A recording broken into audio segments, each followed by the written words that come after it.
अस्सलाम वालेकुम वरहमतुल्लाहि वबरकातुहू। अब देखते हैं हम जामुन के नुस्खों के ऊपर।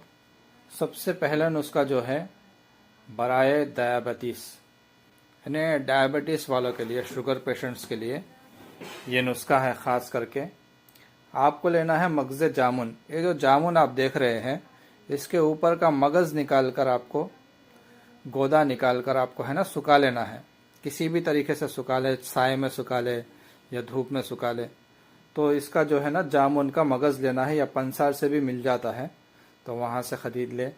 उसके बाद लेना है तज। तज है ना, ये चाइनीज़ दारचीनी को बोलते हैं तज। उसके बाद ताल मखाना, समंदर सोख और हरमल, ये सब चीज़ें लेनी है बराबर बराबर वज़न। 50-50 ग्राम ले लीजिए या 25-25 ग्राम ले लीजिए।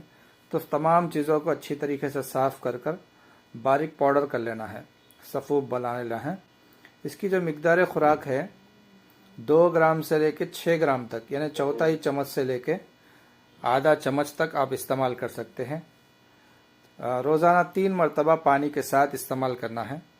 तो इसके जो फ़वाइद है डायबिटीज़ के लिए और इसी तरह पेशाब की ज़्यादती के लिए बहुत अच्छा ये नुस्खा है। इसको इस्तेमाल करें शुगर पेशेंट ख़ास करके। इसके इस्तेमाल से चंद रोज़ में है ना शुगर पेशाब के अंदर आना बंद हो जाती है। शुगर के लिए बहुत ही लाजवाब दवाई है ये।